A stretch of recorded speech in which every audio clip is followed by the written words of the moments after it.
They said the royal drama was over, that the dust had settled, that the House of Windsor had finally moved on. But what if I told you that was all a distraction? Because behind the polished gates of Buckingham Palace, something far colder, far more calculated was unfolding. No press conference, no dramatic announcement, just a silent, almost surgical replacement. So, let me ask you something. When was the last time you saw Prince Harry standing where he used to? When was the last time the palace actually needed him? Exactly. Because while the world was busy watching podcasts, interviews, and Hollywood appearances, the monarchy was rewriting its own script. And at the center of that rewrite, an 18-year-old name most people didn't even take seriously a year ago, James Alexander. And oh, scandals. No interviews. No noise. Just discipline. Positioning. Power. And now, insiders are whispering something that sounds almost unbelievable, that Harry hasn't just stepped back, he's been structurally replaced. Not pushed aside. Not temporarily sidelined. Replaced. So the real question isn't what happened to Harry. The real question is, how did it happen without anyone noticing? The story didn't start in 2026. It didn't even start when the cameras caught that now viral Easter moment. No, this goes back years. Back to the fracture that quietly split the House of Windsor into two completely different realities. On one side, you had Prince Harry, the once beloved spare who walked away from the system, traded palace walls for California sunsets, and turned royal life into a global media product. Interviews, memoirs, documentaries, every chapter more revealing than the last. At first, it worked. The world listened. The headlines followed. And for a moment, it looked like he had rewritten the rules. But on the other side, something much quieter was happening. Inside the palace, under the steady control of Prince William, there was no chaos. No interviews. No public rebuttals. Just patience and planning. Because while the public saw silence as weakness, insiders saw it as strategy. And that's where a name starts to appear, barely noticed at first. James Alexander. At the time, just another young royal. Reserved. Almost invisible in public appearances. No headlines. No controversies. The kind of figure you'd scroll past without a second thought. But according to sources close to the palace, that invisibility wasn't accidental, it was preparation. Because while Harry was building a brand, James was being built for a role. And here's where things start to get uncomfortable. Multiple insiders now claim that by late 2025, private meetings had already begun, closed-door sessions between William and senior advisors. No media leaks, no official records. But one phrase kept appearing in those briefings: long-term structural stability. Translation? The monarchy was looking for a permanent solution to a very modern problem. What happens when a royal steps outside the system, but refuses to let go of its influence? At first, the palace tried to maintain balance. The so-called half-in, half-out idea. A compromise. A middle ground. But behind the scenes, that idea was already collapsing. Because every new interview, every public claim, every headline coming from California wasn't just noise, it was pressure. Pressure the institution couldn't afford. And that's when the shift began. James wasn't just attending events anymore. He was being positioned, subtly at first, standing closer, walking in sync with senior royals, receiving briefings that, traditionally, would never land on the desk of someone his age. Then came the first real sign that something bigger was unfolding.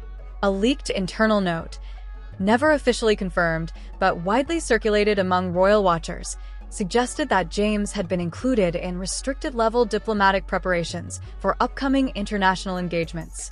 Restricted level. Let that sink in. That's not ceremonial. That's operational. And suddenly, the quiet teenager wasn't so quiet anymore. Meanwhile, across the ocean, the narrative looked completely different. Harry and Meghan Markle were still dominating headlines, but the tone had started to shift. What once felt explosive now felt repetitive, predictable. The same cycle of revelations, reactions, and responses. And audiences noticed. Social media threads began popping up. Comments under interviews. Tweets questioning the long-term strategy. One viral post read, Are we watching a royal rebellion or a brand that's running out of story? Another claimed, while one side talks, the other side is clearly moving pieces. At the time, it sounded like speculation. Now, it feels like foreshadowing, because everything came to a head in early 2026 at an event that, on the surface, looked completely routine. A traditional royal gathering, cameras flashing, familiar faces. But one small detail changed everything. Positioning. Not words, not announcements, just positioning. Standing directly behind William, exactly where Harry once stood, was James. No explanation, no clarification, just a visual shift so precise it didn't need one. And within hours, the internet exploded. Did you see that? Since when does he stand there? Wait, where's Harry? Clips were replayed. Photos zoomed in. Body language analyzed frame by frame like it was a crime scene. Because for those who understood royal protocol, this wasn't random. This was intentional. And then came the twist no one saw coming. An alleged internal communication, again, unofficial, but too specific to ignore, suggested that upcoming international plans had been restructured to reflect current operational priorities. No names mentioned, but the implication? Clear. One role was being phased out, while another was being activated. Quietly. Cleanly. Permanently. And just like that, what looked like a family tension started to feel like something much bigger. A controlled transition. A calculated replacement. And if that's true, then the question isn't whether Harry stepped away. It's whether the system decided he was no longer needed at all. If the first shift was subtle, what happened next was impossible to ignore. Because within days of that Easter appearance, the story didn't just stay inside palace walls. It detonated online. And not in the usual slow-burn royal way. This was fast, aggressive, algorithm-driven chaos. Clips of James Alexander standing behind Prince William started circulating with captions like, "New spare activated. The replacement is already in position." Harry who? At first, it looked like typical internet exaggeration. But then something changed. Major commentary pages began picking it up. Then mid-tier news blogs. Then suddenly mainstream outlets started hinting at it. Not confirming, not denying, just raising questions. And that's when the second twist dropped. A thread, posted by a now viral anonymous insider account, claimed that the 2026 U.S. state visit had undergone a last-minute structural rewrite. According to the thread, early drafts of the itinerary included contingency flexibility for external royal figures. Translation? There was once room for Prince Harry to be acknowledged, even informally. But the final version? Completely wiped clean. No references. No optional appearances. No side meetings. Nothing. The post ended with a line that sent social media into overdrive.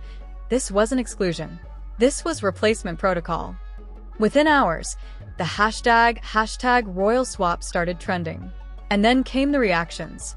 One viral tweet read, "So you're telling me the palace didn't fight Harry, they just upgraded past him?" Another, "This is corporate-level strategy. They didn't cancel him, they made him irrelevant." But not everyone was convinced. Supporters of Meghan Markle fired back hard. This is narrative manipulation. They're pushing a teenager to distract from real issues. Funny how silence suddenly becomes duty when it suits them. And just like that, the internet split in two. On one side, people praising the monarchy's discipline and calling James the future of stability. On the other, critics accusing the institution of cold, calculated image control. Then things escalated even further. A leaked reaction memo, allegedly circulated among PR teams connected to entertainment figures in California, suggested growing concern about the shift in public attention. The memo claimed, engagement metrics tied to Sussex-related content have plateaued, while interest in emerging royal figures is rising. Plateaued. That one word hit harder than any headline. Because for years, attention was the Sussexes' strongest currency. And now, according to this leak, that currency was losing value. Meanwhile, photos of James kept surfacing. Not flashy, not staged, but strategic. Walking into briefings, sitting behind senior officials, holding folders marked with official insignias. One image in particular went viral, a candid shot of him exiting a government vehicle, expression unreadable, posture rigid. The caption? "He's not here to be liked. He's here to replace." Even celebrities started weighing in, some subtly, others not so much. One late-night host joked, "Imagine getting replaced at your job by someone who doesn't even have a LinkedIn profile yet." A well-known commentator posted, "This is the most British way to end a rivalry. No argument, no statement, just quiet deletion." But behind the sarcasm, there was a growing sense of something deeper. Because the more the public argued, the clearer one thing became. This didn't feel like a feud anymore. It felt like a system update. And then, just when it seemed like the narrative couldn't get any more intense, another piece of information surfaced. A rumored briefing note connected to the U.S. visit suggested that James had been assigned a role typically reserved for senior-level royal deputies during international engagements. Not symbolic, not ceremonial, functional, which raised a question no one could ignore. If he's already performing the role, then what exactly is left of the original position? And that's where the conversation took a darker turn. Because suddenly, this wasn't just about who stands where or who attends which event. It became about something far more unsettling. Was this a natural evolution of the monarchy? Or a deliberate, calculated erasure happening in real time? And if the system can quietly replace one of its most globally recognized figures, then who's actually in control of the narrative? And more importantly, who's next? And just when it seemed like the story had reached its peak, everything flipped. Because the final twist didn't come from a viral tweet or a blurry photo, or even a so-called insider leak. It came from something far more dangerous. Silence in official records. No headlines announced it. No spokesperson addressed it. But buried inside procedural updates tied to the 2026 international schedule, analysts noticed something chilling, something that changed the entire narrative overnight. The name Prince Harry simply stopped appearing. Not reduced, not debated, removed. At first, critics brushed it off. Clerical edits, they said. Streamlining documents. But then more examples surfaced. Internal coordination lists, diplomatic seating charts, even secondary briefing outlines.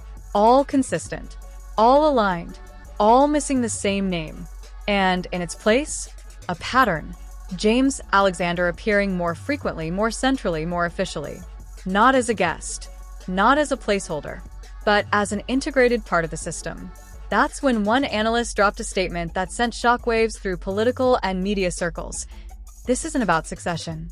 This is about substitution. Substitution, a word that carries weight because it suggests intention, Design. strategy. And suddenly, every moment from the past year started to look different. The training, the positioning, the silence from the palace, the gradual shift in media focus. It wasn't random. It was a rollout, a controlled, step-by-step transition that didn't rely on announcements because it didn't need to. And then came the most unsettling detail of all. A rumored high-level advisory note, never publicly confirmed, but widely discussed among insiders, suggested that the monarchy had adopted a new internal philosophy moving forward. No role is permanent. Only the institution is. Let that sink in. Because if that's true, then this was never about Harry versus James. It was about proving a point that the system can adapt, replace, and move forward without hesitation. Meanwhile, across the Atlantic, the reaction has reportedly been tense. Sources claim growing frustration within California circles tied to Meghan Markle and Harry's media ventures. Not because of direct attacks, but because of something far more difficult to counter. Irrelevance. No direct confrontation. No official criticism. No dramatic feud. Just absence. And in today's media landscape, absence can be louder than any accusation. But here's where things take an even darker turn. Because according to emerging whispers, the 2026 shift isn't the end of the strategy. It's only phase one. There are now hints of further restructuring planned for upcoming international tours, expanded responsibilities for James, and even tighter protocol walls around who qualifies as a working royal. If true, this means one thing. The gap between the monarchy and its former members isn't just growing. It's being locked in place. Permanently. And that raises a question no one has been able to answer yet. What happens when someone who once stood at the center of the system becomes completely disconnected from it? Do they fight back? Do they reinvent themselves again? Or do they slowly fade into a different kind of spotlight, one that has nothing to do with power at all? Because if this truly is a substitution, then the real story isn't about who replaced Harry.